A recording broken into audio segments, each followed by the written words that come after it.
Jean 1, verset 29 à 35.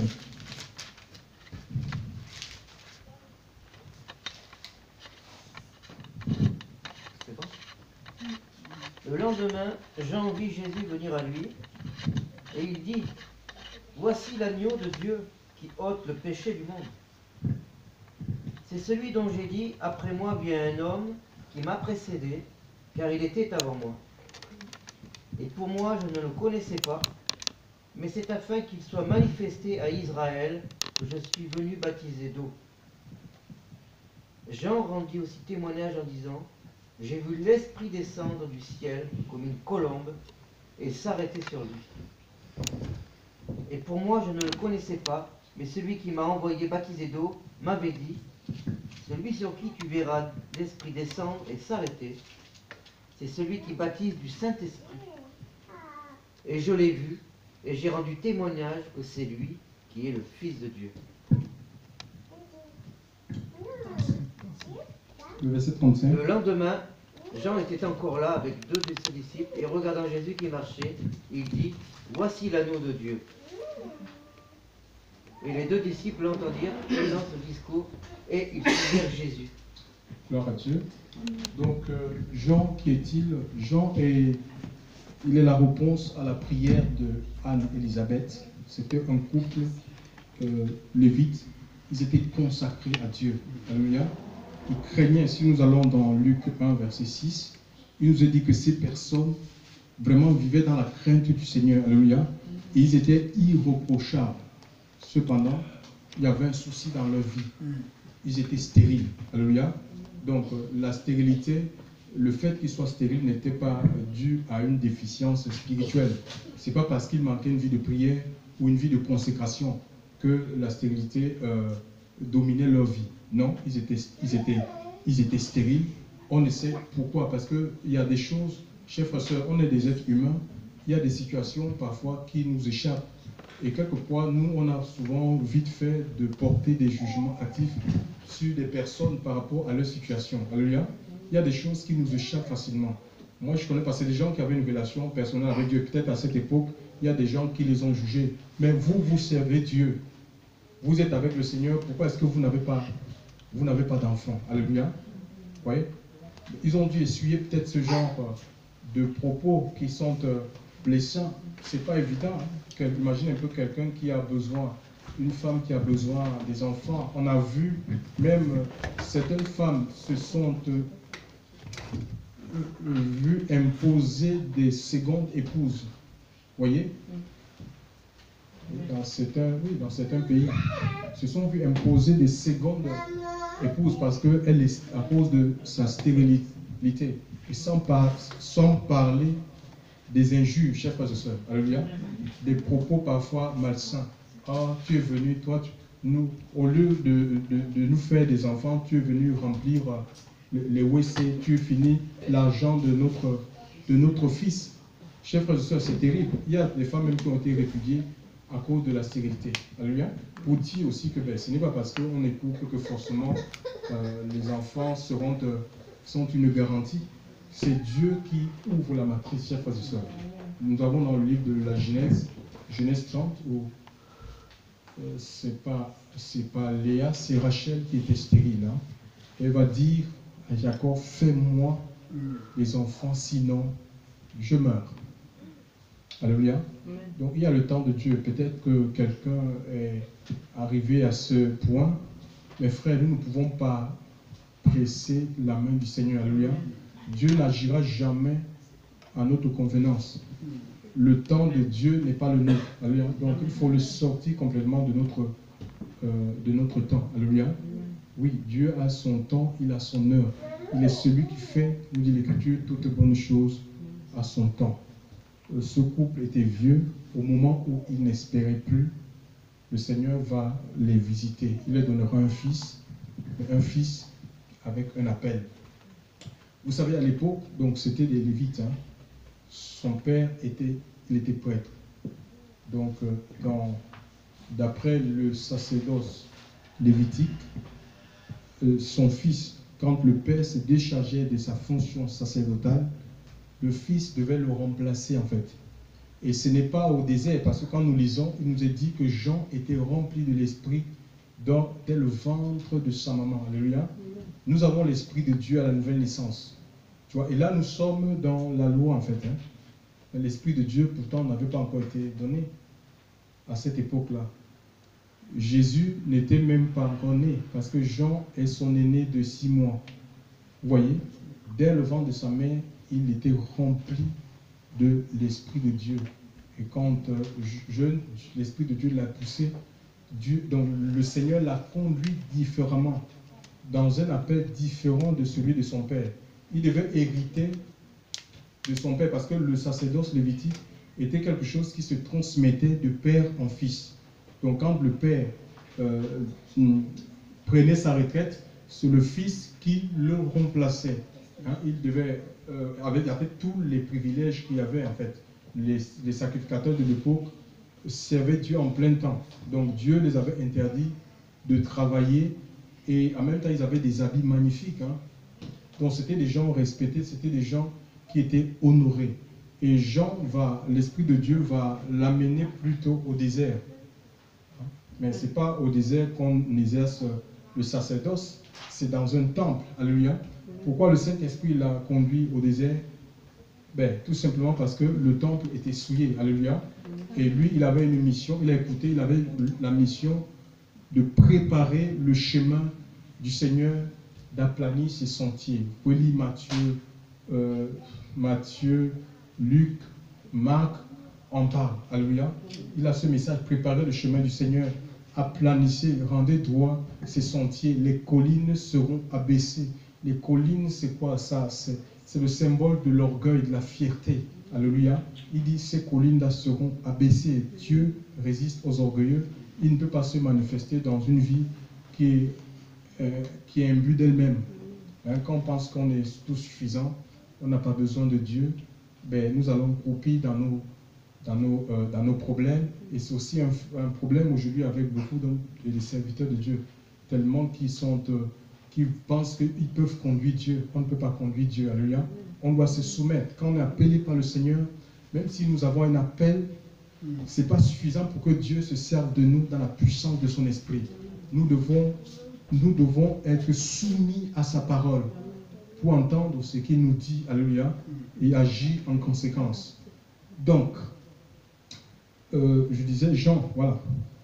Il y a ça, les collines seront et les vallées seront comblées. Les vallées, ce sont des complexes d'infériorité. Il y a des gens qui se sentent inférieurs par rapport aux autres, hein, par rapport à ce que les autres ont. Ça peut être des richesses, ça peut être des talents. Et ils sont toujours en train de dire, ils n'ont rien reçu. Le Seigneur, quand de telles vies se donnent au Seigneur, Dieu va combler tes complexes. Tu peux être complexé même par rapport à ton physique. Voyez? Oui, par rapport à tes manques. Le Seigneur, il comble ses vides par quoi? Par son esprit. Vous savez, une vie qui est remplie de l'esprit de Dieu, c'est comme si on était suffisant, même si on a des manques. C'est une sensation qu'on a de suffisance, même si on a des manques, chers frères et sœurs. Regardez un peu la vie de Jean. Il est au désert. Au désert, l'Écriture nous dit qu'il vivait. Il se nourrissait des sauterelles et du miel sauterelle sauvage. Oui, et du miel. Mais ce n'était pas le rôti de veau, chers frères et sœurs. Alléluia. Mais on voit qu'il se contentait. Alléluia. L'apôtre Paul dit, j'ai appris à vivre dans l'abondance, mais aussi dans la disette. Hein? Quand on est un enfant de Dieu ou une femme du Seigneur, ça ne veut pas dire on sera toujours dans l'abondance, on ne sera jamais, que le frigo ne sera jamais vide. Dieu va permettre. C'est pas que Dieu veut nous voir souffrir. Alléluia. Mais il permet des temps de famine, il permet des temps de sécheresse pour que nous apprenions que l'homme ne vivra pas seulement de pain. Que tu ne t'attaches pas aux choses matérielles, chers frères et sœurs. Que ton intérêt ne soit pas les choses matérielles, mais lui. Que tu t'attaches à lui. Alléluia. Hein? Le matériel ne peut pas te donner la vie éternelle. C'est lui qui donne la vie éternelle. Alléluia. Le matériel ne peut pas remplir ton cœur. Tu as besoin de sa présence. Alléluia. De sa présence permanente, de la présence au quotidien. Alléluia. La présence du Seigneur. Alléluia. Et Dieu remplit cette vie. Il était habillé comment, chers frères et sœurs, hein? Il était habillé comment? La Bible nous parle de vêtements de poils de chameau. Il était habillé en poils de chameau. Je ne sais pas à quoi ressemblait sa barbe, ça peut être terrible, chers frères et sœurs. Alléluia. Mais on sait que Jean était une voix. C'était une voix, chers frères et sœurs, au-delà de son apparence physique. Peut-être certains avaient du mal à se donner. Surtout l'Écriture parle des pharisiens et des scribes. C'était des experts de la loi. Ils n'ont pas accepté son baptême. Ils n'ont pas accepté son message. Dans le livre de Luc, chapitre 7, verset 29, il nous est dit que, en ne se faisant par ces gens-là, qui avaient beaucoup de connaissances, des raisonneurs qui raisonnaient, en ne se faisant pas baptiser, ils ont annulé le plan de Dieu pour leur vie, chers frères et sœurs. Alléluia. Parce qu'ils sont arrêtés à l'apparence de Jean. Ils ont dit, mais ce n'est pas celui-ci. Celui-ci ne peut pas nous conduire. Celui-ci ne peut pas nous guider. Jean était c'était une bouche, la bouche de Dieu pour les hommes et les femmes de sa génération. Et certaines personnes, quand nous lisons Luc chapitre 3, verset 15, la Bible dit que le peuple était dans l'attente. Dans l'attente de qui? Parce qu'ils attendaient le Messie. Ils avaient connaissance des prophéties, toutes les prophéties qui parlaient du Messie, que ce soit le livre de Deutéronome où l'homme de Dieu, le prophète Moïse, avait dit « Dieu vous suscitera un autre prophète comme moi, écoutez-le ».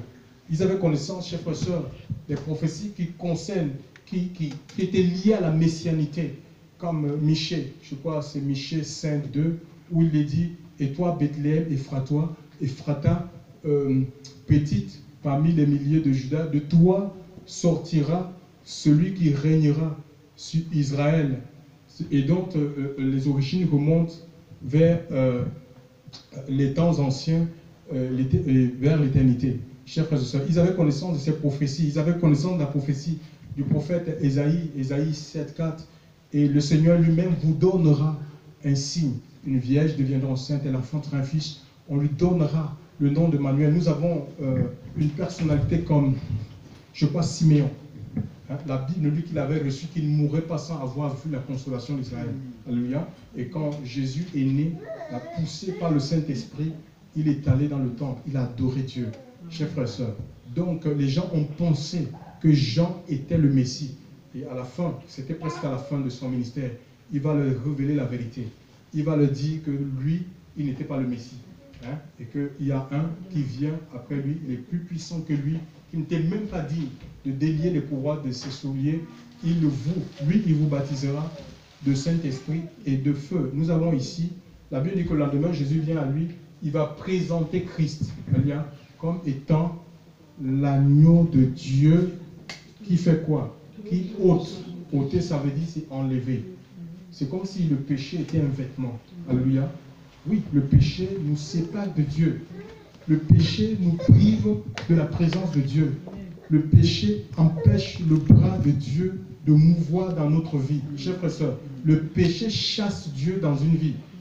Dieu ne peut pas supporter, chers frères et sœurs. Pourquoi? Parce qu'il est saint. Ésaïe le prophète va dire, non, mon oreille n'est pas dure pour entendre, ni ma main courte pour sauver, mais ce sont vos péchés qui font séparation entre vous et moi. Vos mains sont souillées de sang. Quand on parle de sang, c'est les mains, c'est l'injustice en fait. Un service dans l'injustice, la corruption, la malhonnêteté, chers frères et sœurs, les partis pris. C'est des choses qu'on voit dans nos assemblées aujourd'hui et on s'attend à voir la gloire de Dieu se révéler. Non, chers frères et sœurs, nous devons nous repentir. Il avait un seul message.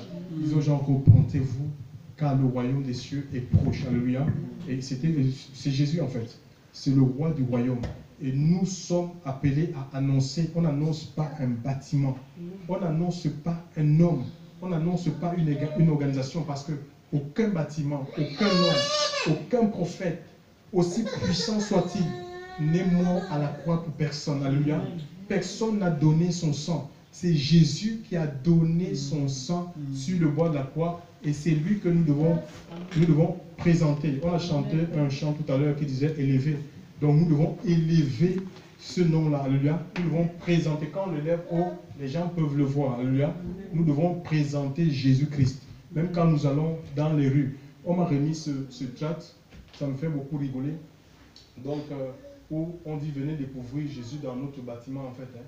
Dans le bâtiment, voilà l'évangélisation. La dame me dit, oui, vous faites l'évangélisation, oui, nous aussi. Tiens, elle m'a rien dit concernant le Seigneur. Elle m'a seulement dit, voilà, tiens, et qu'est-ce que je vois? Venez, le Seigneur va se révéler à vous. Venez découvrir le Seigneur dans la loi, dans l'enseignement et la prière. Tu vois, une invitation à aller dans un bâtiment, s'il vous plaît. Il faut sortir de tout ça. Nous devons amener les gens à aller vers le Seigneur. Alléluia. Maintenant, si le Seigneur veut que ces personnes se joignent à nous, il va toucher leur cœur. Il va les parler. Mais on n'est pas là pour chercher des adeptes, pour chercher des clients. Alléluia. On ne cherche pas des clients pour avoir la richesse en fait. Alléluia. C'est l'œuvre de Dieu. Alléluia. Si c'est l'œuvre de Dieu, il se pourvoira lui-même. Il n'a pas besoin de nous pour soutenir. Alléluia. Donc, il nous rend participants. Il nous rend participants tout simplement. Alléluia. Il faut présenter aux gens Christ. Jésus, quand il allait dans les rues avec les apôtres, il ne présentait pas aux gens les bâtiments d'église. Il ne présentait pas un système. Où tu peux plus te dire que non, bon voilà, tout ton problème là, tu es malade. Attends, je veux essayer de voir un rendez-vous avec mon pasteur pour que mon pasteur prie pour toi. Jésus guérissait les gens en marchant. Alléluia. Et cet après-midi, on l'a fait.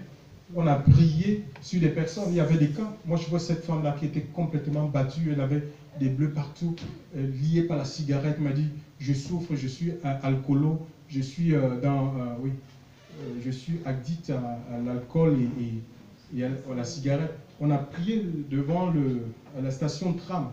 On a prié pour cette femme, chers frères et sœurs. On a prié pour certains jeunes délinquants aussi. Quoi. Donc là, cet après-midi, on a prié. On les a demandé de prier au Seigneur, que le Seigneur se révèle. Que le Seigneur se révèle à leur cœur. Alléluia. Que Dieu se révèle à leur cœur. Et si Dieu se révèle à eux, il saura les conduire. Il n'y a pas que nous ici à Montpellier.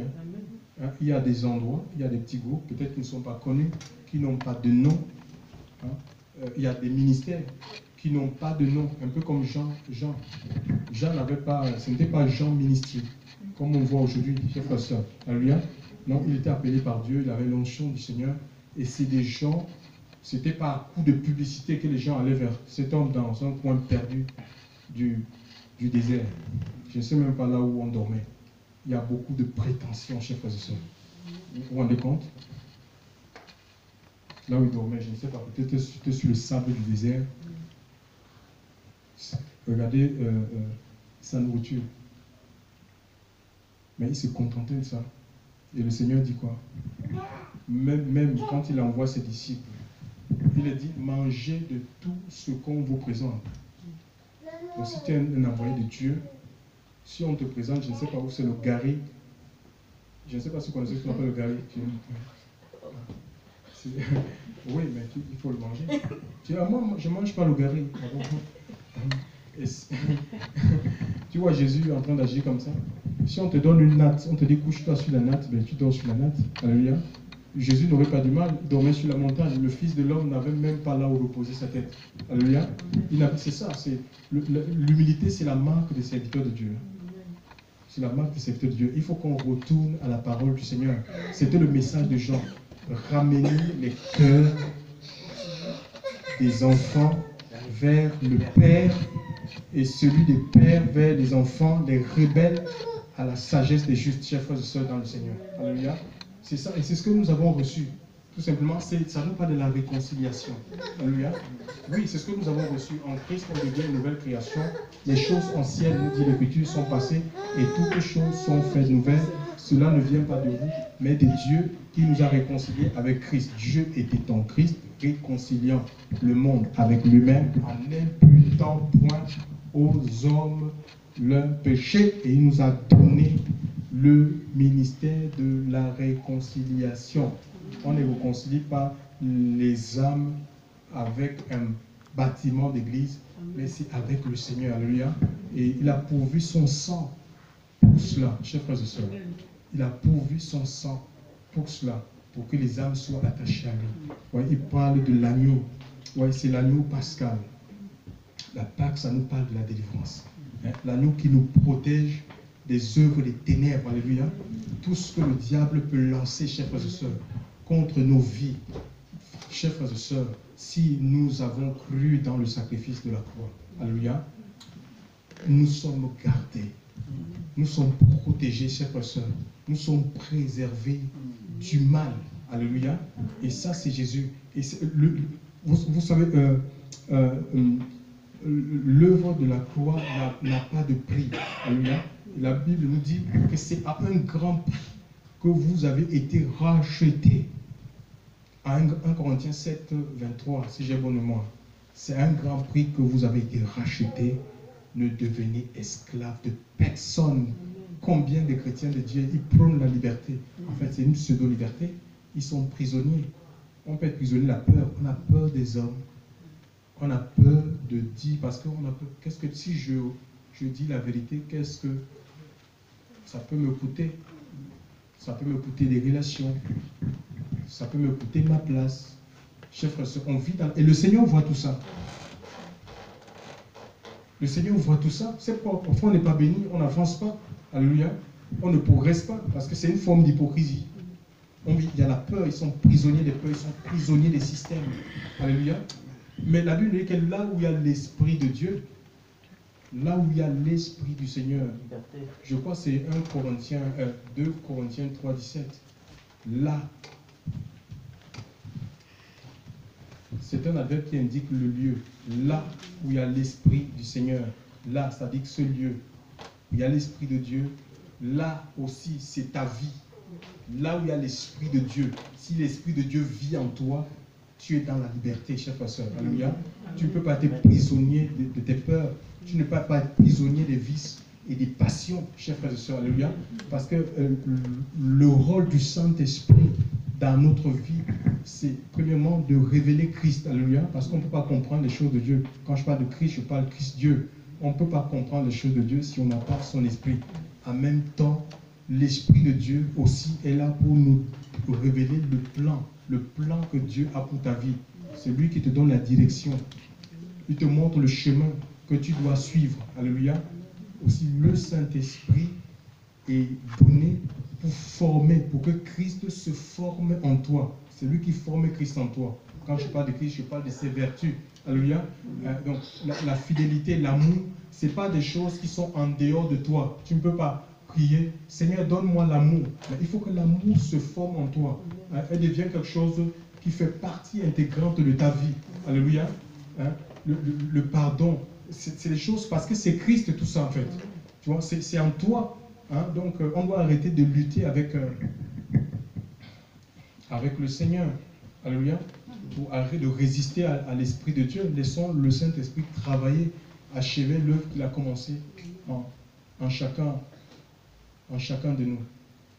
Chers frères et sœurs dans le Seigneur, il va présenter le Seigneur. Et la Bible nous dit, même les disciples, Jean ne va pas tromper, il ne va pas essayer d'attacher les âmes à lui comme on voit aujourd'hui. Chers frères et sœurs, au lieu d'amener les âmes à être attachées au Seigneur, on les amène à être dépendants des hommes. Dans la prière, les gens demeurent des enfants. 5 ans, 6 ans, 7 ans, chers frères et sœurs. Ça, c'est quoi? Moi, je vois dans la Bible, le livre de, je crois, 1 Jean, c'est l'apôtre Jean, dans ses épîtres. Je vous écris, petit enfant, je vous écris, jeunes gens, je vous écris, père. On voit qu'il y a une progression, en fait. On ne peut pas demeurer enfant toute sa vie. Alléluia. Ce n'est pas le christianisme auquel le Seigneur nous appelle. Alléluia. On doit grandir, on doit être un homme accompli. On doit parfaire notre relation. Et ça, c'est la mission des ministères. Le rôle des ministères, c'est de parfaire, c'est de nous amener à la maturité, à la stature parfaite de Christ. C'est de nous amener à être autonomes, alléluia, sur le plan spirituel, pas être des gens dépendants, des bébés spirituels toute la vie, parce que il y a le service, il y a l'œuvre de Dieu. L'œuvre de Dieu est considérable, chers frères et sœurs. Il y a des zones dans le coin, dans le monde où les gens n'ont jamais entendu parler de l'évangile. Comment croiront-ils en celui dont ils n'ont pas entendu parler? Mais si les gens ne sont pas équipés, chers frères et sœurs, comment est-ce qu'ils peuvent être envoyés dans les missions? Comment le Seigneur va les saisir? Parce que quand on est accompli, c'est Dieu qui se sert de nous. Alléluia. 2 Timothée 2, je crois, verset 19. Alléluia. Si on est préparé, alléluia, si on est équipé, le Saint-Esprit, indépendamment de toi, va te dire, va te prendre et va te jeter en Chine. Va en Chine, va au Japon. Mais si on en fait des religieux, c'est impossible. Alléluia. C'est impossible que Dieu nous utilise. Donc on doit travailler à la maturité des âmes. Alléluia. Au contraire, si nous avons tout à gagner, serviteurs de Dieu, servants du Seigneur, on a tout à gagner en amenant les âmes à la maturité. Ça nous repose, nous. Alléluia. On n'a rien à perdre, en fait.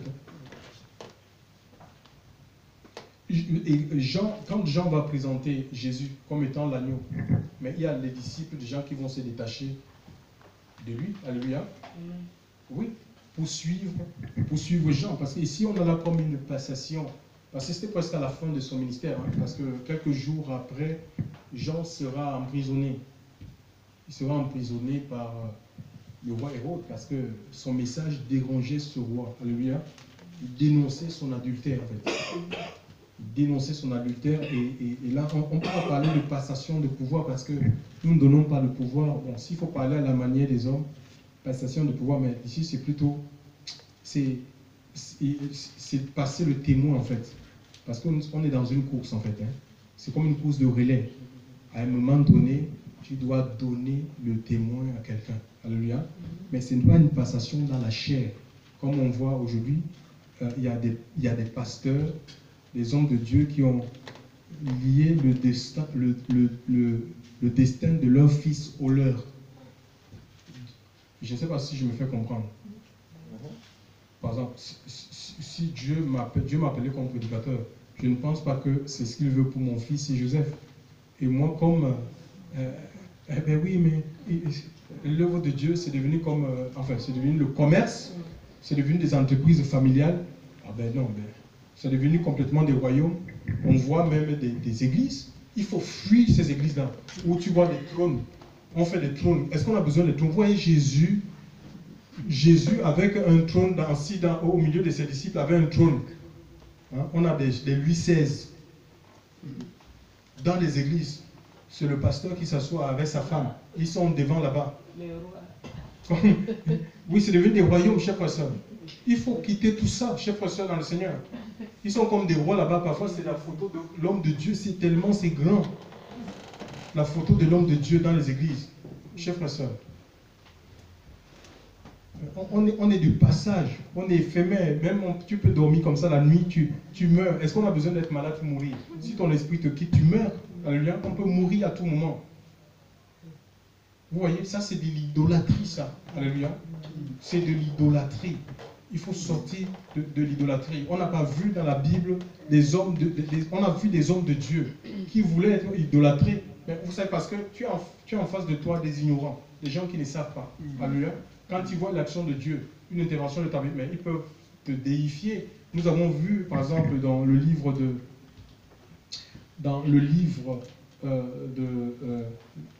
de Acte 10, je crois que c'est le verset 23, où quand Pierre a été envoyé par le Saint-Esprit à aller chez Corneille pour annoncer l'évangile, Corneille s'est jeté par terre, donc il s'est prosterné devant.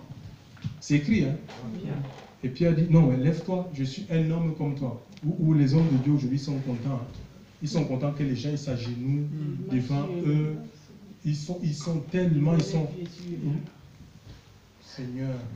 Nous avons aussi on appelle ça Acte 14. Acte 14. Nous ne voulons pas l'idolâtrie ici, chers frères et sœurs. On n'idolâtre pas les hommes. Alléluia. Acte 14. Il y avait un impotent qui avait été guéri, quelqu'un qui était infirme depuis sa naissance. Paul et Barnabas vont apporter la consolation dans la vie de cet homme. Et il y a les prêtres de Jupiter et Mercure qui vont venir avec des taureaux et tout pour offrir des sacrifices en leur honneur. Ils ont déchiré leurs vêtements en leur disant, nous sommes des hommes comme vous, ayant les mêmes passions. Alléluia. Les mêmes luttes. Les luttes intérieures que tu peux sentir, des pensées impures, pensées d'adultère. J'ai les mêmes choses, je ne peux pas vous mentir. Hein? On a fini d'arranger. on a fini d'arranger nos christianismes, vous pensez que les hommes de Dieu sont parfaits. Non, c'est des hommes comme vous, alléluia. Et s'ils ne font pas attention, ils peuvent être récupérés par le diable. On voit dans le, je ne sais pas si vous faites Internet, on voit des pasteurs qui tapent leur visite sur Skype.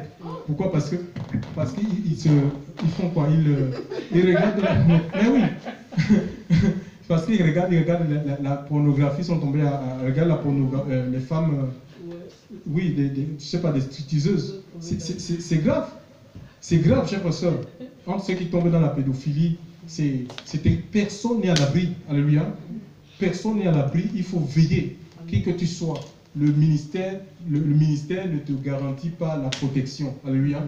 Non, c'est ton obéissance, ta soumission à la parole de Dieu qui te garde dans la sainteté.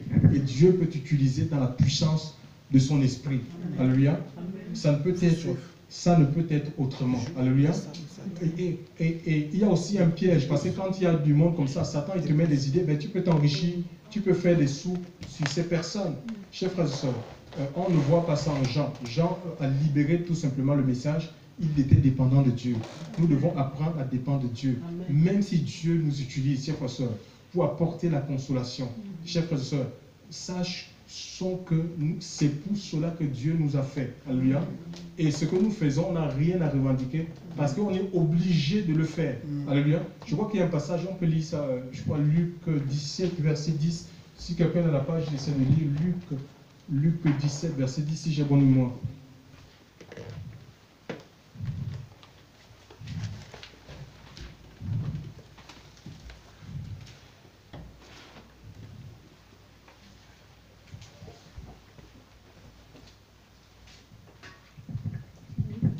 Luc 17, verset 10.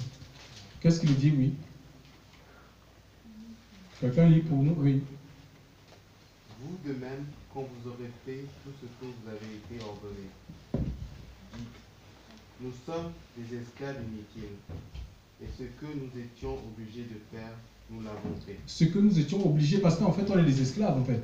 On est des rachetés, et ce que nous faisons, on est obligés, en fait. Donc, c'est le Seigneur qui nous oblige. Donc, il nous a qualifiés. Il t'a qualifié peut-être en te donnant un don de guérison. Mais qu'as-tu que tu n'aies reçu? 2 Corinthiens 4, verset 7. Et si tu l'as reçu, pourquoi est-ce que tu vas te glorifier? Pourquoi tu vas dire, bon, pour prier sur toi, il faut donner 50 €. Alléluia. Le salut, c'est gratuit. On n'a rien à vendre. Vous avez reçu gratuitement, donné gratuitement. Alléluia. Chers frères et sœurs, donc, et Jean, il prêchait la repentance. La Bible nous dit que les gens venaient de Jérusalem, Samarie, partout. Ils venaient, ils étaient saisis par l'Esprit de Dieu. Chers frères et sœurs, ils étaient saisis par le Saint-Esprit au point où ils confessaient. Hein? Donc, de cette façon, on a uniformisé la façon d'amener les gens au Seigneur. Ça veut dire qu'on ne donne même plus le Saint-Esprit la possibilité de toucher des personnes. Hein? On les fait réciter des prières. Qui veut Jésus? Qui veut Jésus? Lève la main. Allez, répète après moi. Oh Seigneur mon Dieu, je suis un pécheur. Qu'est-ce que tu as péché? On ne dit rien. Oh, il faut respecter les gens, vous savez, il ne faut pas les humilier. Mais quelles sont ces choses? Quand quelqu'un est touché par le Saint-Esprit, il sort complètement des ténèbres. Alléluia. Amen. Il veut sortir des ténèbres. Hein? Seigneur Jésus, je suis un péché. Je regrette d'avoir vécu loin de toi pendant toutes ces années. Maintenant, je viens à toi. Fais de moi la personne que tu as. Tout le monde comme ça c'est un moule, ça. Alléluia. Il faut un remoulage. Alléluia. Et l'Esprit de Dieu, quand il nous touche, les confessions seront différentes. Alléluia. Il y a ceux qui ont fait la magie dans les Écritures, qui venaient avec leurs documents. Ils n'avaient pas honte de dire qu'ils avaient exercé les arts magiques. On brûlait ces choses. Alléluia. C'est ça, ils se convertissaient à Christ. Les gens confessaient leurs péchés. On a fini d'inventer comme pour pallier à l'absence de dons de connaissance et de discernement des esprits. On a introduit la cure d'âme, une bêtise catholique.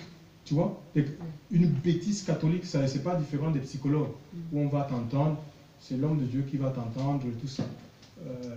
Oui, allez, raconte-moi un peu ton enfance, c'est tout. Je dirais comme le psychologue. Quoi. Pourquoi? Parce que quand tu as le Saint-Esprit, on n'a pas besoin de ce genre de choses, chère personne. L'Esprit de Dieu sait tout, l'Esprit de Dieu va toucher la personne. S'il y a des péchés cachés en lui ou dans son subconscient, Le Seigneur va amener ça en surface. La personne va confesser, il va être guéri. Chers frères et sœurs, il faut qu'on mette tout ça dans la poubelle. Soyons dans l'Esprit de Dieu, chers frères et sœurs. Alléluia. C'est Jésus qui enlève le péché sur les hommes. Et c'est Jésus qui baptise de Saint-Esprit. Alléluia. C'est lui qui baptise de l'Esprit de Dieu. Ce n'est pas un homme. Quand on parle de baptême, Jean était dans l'eau froide du Jourdain. Et nos églises, la plupart de nos assemblées sont devenues vraiment des chambres froides. Des chambres froides. Tu viens avec le feu. On va t'éteindre. On te met dans le congélateur. On te met, ils ont des morgues, quoi. Des morgues préparées. Ce sont des morgues. Tu viens avec le feu. On vient, on t'éteint. Chers frères et sœurs. Tu viens, tu es bouillant, on te casse. Parce que ça, c'est le système, en fait. C'est le système religieux. Il n'y a pas la vie dans le système. Il faut épouser le système. Pour exercer, il faut que tu épouses le système.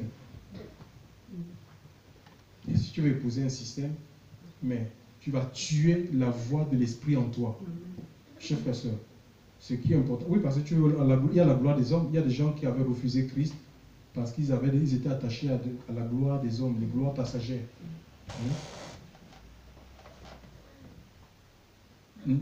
Ce que le Seigneur peut nous donner, c'est plus que ce que les hommes peuvent nous accorder. Vous savez, le Seigneur m'a dit de ne jamais de chercher la gloire des hommes. Je ne cherche pas la gloire des hommes. Parfois, vous nous voyez ici, il y a des propositions qu'on nous fait. Mais jamais, je prends le temps de prier le Seigneur pour savoir est-ce que ça vient de toi, Seigneur. Vraiment, il faut pas, ne marchez pas par la vue. Alléluia. Ne marchez pas par la vue, sinon vous allez vous faire avoir. Vous allez perdre votre temps dans des endroits même où il ne faut pas. Chers frères et sœurs dans le Seigneur. Le Seigneur, donc, beaucoup d'assemblées sont devenues des chambres froides, où on refroidit les âmes. Tu viens, tu n'as pas la possibilité d'exercer ce pourquoi tu es né. Alléluia. Oui, quand Dieu nous sauve, c'est pour servir. On est sauvé pour servir Dieu. Alléluia. Pas pour servir un homme. Pas pour servir l'institution. Alléluia. Non, mais pour servir le Seigneur. Alléluia. Avec la capacité qu'il a mis en chacun de nous. Ce n'est pas qu'on est au service de Jean-Georges. Non. Il faut un respect mutuel. Alléluia. Entre nous. Il y a une interdépendance entre les ministères. Chers frères et sœurs. Alléluia. Je disais précédemment que non, même s'il a tout reçu, il ne peut pas tout faire. Alléluia. Gloire à Dieu. Donc, et quand on parle de l'eau, Jean plongeait les gens dans l'eau froide. Donc c'était un baptême de repentance pour préparer les cœurs à rencontrer le Messie. Et il va dire un autre, il est plus puissant que moi, je ne suis pas digne de délier la courroie de ses souliers. Lui, il vous baptisera de Saint-Esprit. C'est comme s'il y avait aussi un fleuve en fait. Il y a un fleuve, mais un fleuve de l'Esprit, un fleuve de feu. Alléluia. Et dans la Bible, il y a Daniel qui a vu ce fleuve-là. Alléluia. Et nous avons besoin, c'est un baptême qui nous transforme. Ce n'est pas le baptême d'eau. Hein. Le baptême d'eau, on te plonge dans l'eau, tu rentres sec, tu ressors mouillé. Mais le baptême de l'Esprit, c'est le baptême dans le fleuve de Dieu, dans le fleuve de l'Esprit. Je crois Tite, l'ancien Tite, ça va être Tite 4, je crois, Tite 4, il parle de bain de régénération. C'est un bain qui t'amène à retrouver les qualités perdues, un bain qui te reconstitue, chers frères et sœurs, hein, qui te rend comme Adam avant le péché. Donc tu reçois l'Esprit de Dieu, tu as la capacité de communiquer avec le Seigneur, tu as la paix, tu as la joie du Seigneur. Alléluia. Oui, c'est ce baptême-là. Nous avons besoin que le Christ nous immerge dans son fleuve. Alléluia. Ce fleuve a été vu, on va voir Daniel 7, 9, 10. C'est là où on va finir. Daniel chapitre 7, verset 9. Regardez ce que Daniel, 350 ans plus tôt, a vu. Alléluia. Dieu peut être capable de te montrer le futur dans le présent. Tu peux être dans le présent et Dieu te montre le futur. Parce qu'il y a des gens qui disent que les visions concernant l'enfer, non, mais c'est pas vrai, l'enfer n'est pas encore opérationnel. Non, mais nous avons dans la Bible, Jean, l'apôtre, il a eu la vision du lac de feu, le jugement à venir. Ça ne veut pas dire que c'est déjà effectif. Ça va se faire, alléluia. C'est comme ça, alléluia. Ça ne veut pas dire que c'est comme les gens qui ont vu, les Ézéchiel, ils ont vu la nouvelle alliance. Est-ce que le temps où ils ont vu la nouvelle alliance, alors qu'ils étaient en déportation, Jésus n'était pas encore né? Vous voyez ça? Ils ont vu les fusions, les Joël qui ont vu les fusions de l'esprit. Les fusions de l'esprit, il n'y avait pas encore eu la Pentecôte. Il y avait la Pentecôte faite, mais la Pentecôte où, avec les fusions de l'esprit, ça ne s'était pas encore produit. Alléluia. Donc Dieu peut te montrer le futur, il peut te faire voyager dans le futur. Alléluia. Et il a vu ce fleuve-là. On peut lire, s'il vous plaît, Daniel chapitre 7. C'était un homme de visions. C'était un visionnaire, chers frères et sœurs, que Dieu a utilisé beaucoup dans les visions. Oui. Non, 9 à 10. Verset 9 à 10. Daniel 7. Oui. Pendant que je regardais, on a placé des trônes et l'ancien des jours s'est assis. Son vêtement était aussi blanc que la neige et les cheveux de sa tête pareils à la laine pure.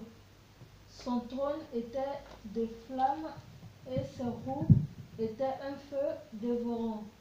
Un fleuve de feu coulait et sortait de devant lui. Gloire à Dieu. Chers frères et sœurs, il y a un fleuve de feu qui coule du cœur de Dieu. Alléluia.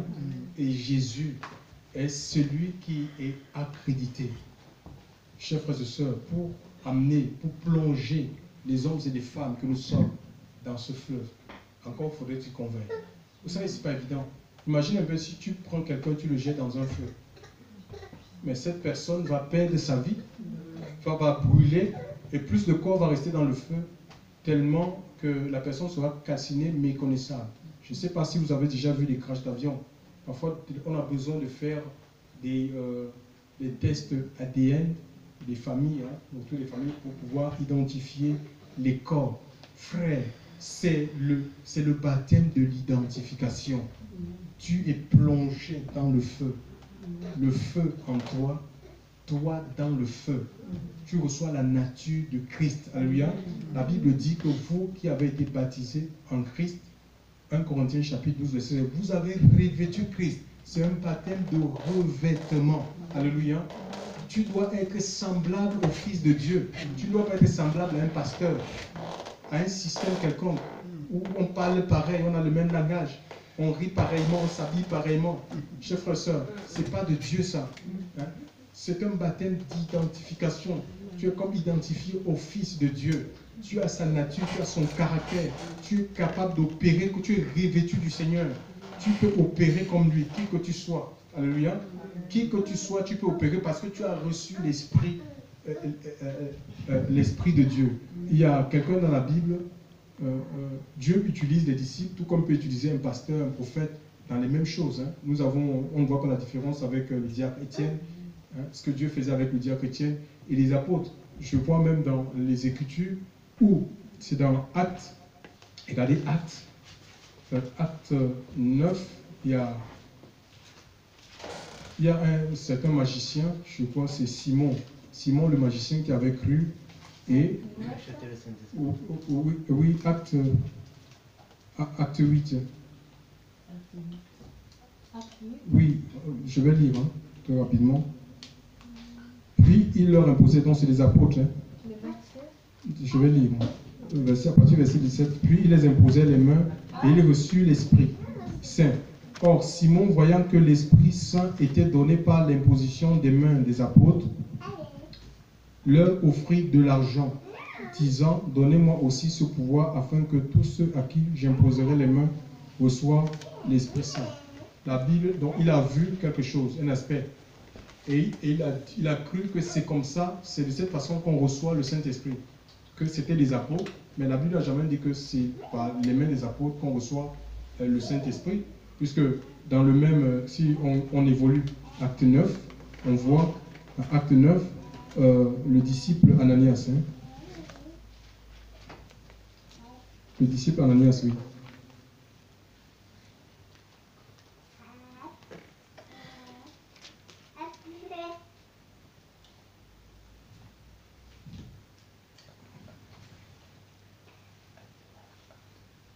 Oui, acte 9, donc on peut lire à partir, lisez le verset 10. Lisez verset 10.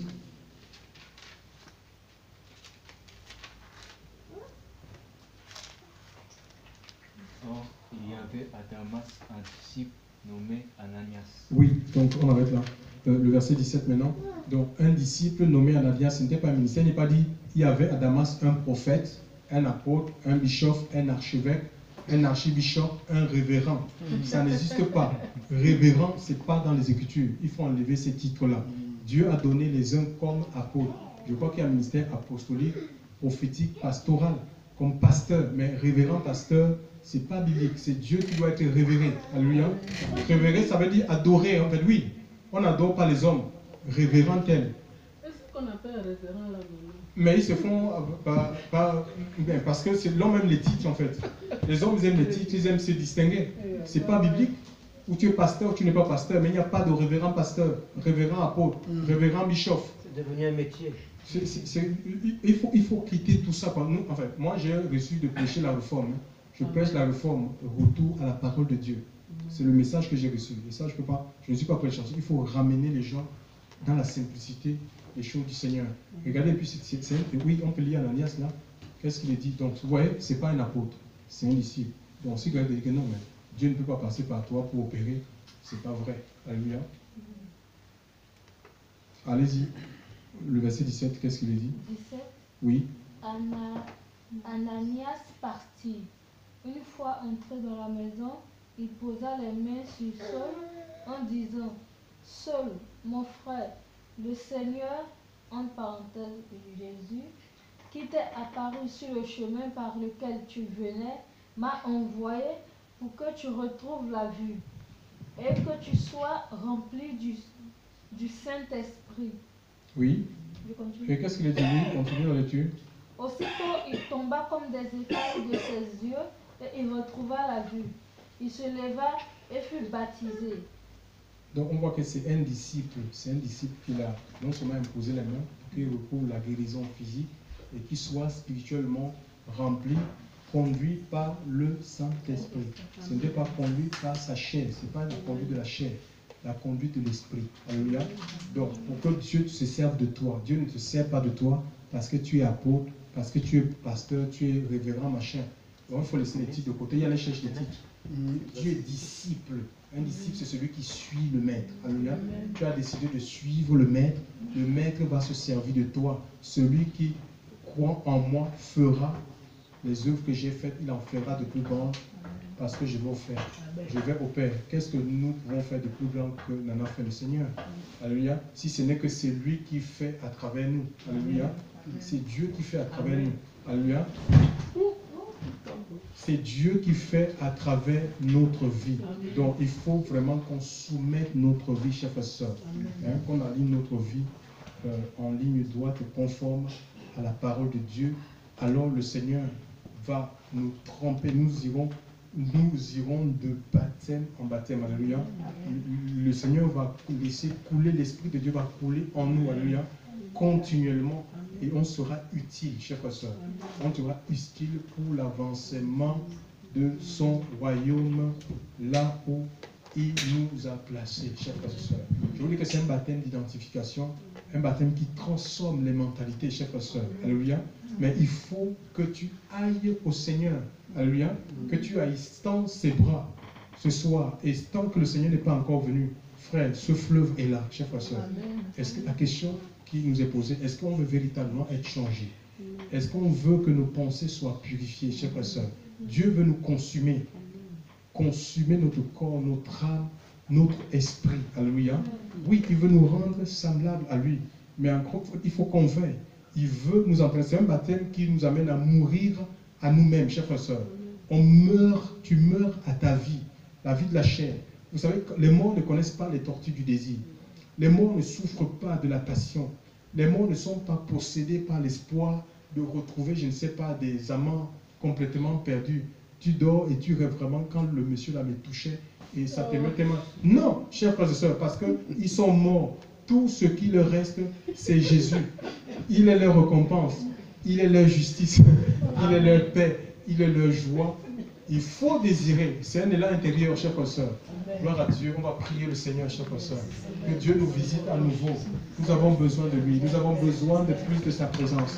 Seigneur mon Dieu, mon roi. En ce soir encore, Seigneur Dieu Père. Tu es le Dieu tout-puissant. Seigneur mon Dieu, mon Père, laisse que ce fleuve coule. Laisse que ce fleuve, Seigneur mon Dieu, mon Père, le fleuve, laisse que le fleuve coule dans nos cœurs, dans nos âmes, dans nos esprits. Seigneur, ce fleuve qui nous transforme. Ce fleuve, mon Dieu, mon Père, qui fait de nous des nouvelles créations. Seigneur, souffle un vent nouveau. Souffle, Seigneur Dieu Père, un vent nouveau, Seigneur. La puissance de ton esprit ce soir, dans ce lieu, mon Dieu. Seigneur, mon Dieu, mon Père, tu nous reviens à nouveau. Accorde des manteaux, Seigneur, nouveaux. Accorde des manteaux, consume le mal. Consume le mal. Consume la chair. Tout ce qui n'est pas la gloire de ton nom. Seigneur, tout ce qui ne confesse pas la seigneurie de Christ dans nos cœurs, Seigneur Dieu, dans nos âmes, dans nos esprits. Agis dans le puissant nom de Jésus. Seigneur, détruis les œuvres de la chair. Détruis toute activité des ténèbres. Détruis, mon Dieu, mon Père, le mal. Brise, renverse, Seigneur Dieu, les hôtels, mon Dieu, mon Père. Seigneur, mon Dieu, mon Père, de l'ennemi, les appétits de la chair, consume-les. Consume ce soir. Consume la chair de mon chair. Tu visites, Seigneur. Tu brises l'orgueil. Tu brises l'entêtement. Tu brises la rébellion. Seigneur, mon Dieu, mon Père, laisse que le feu cuit. Que le feu de ton esprit consume l'idolâtrie. Consume le mal.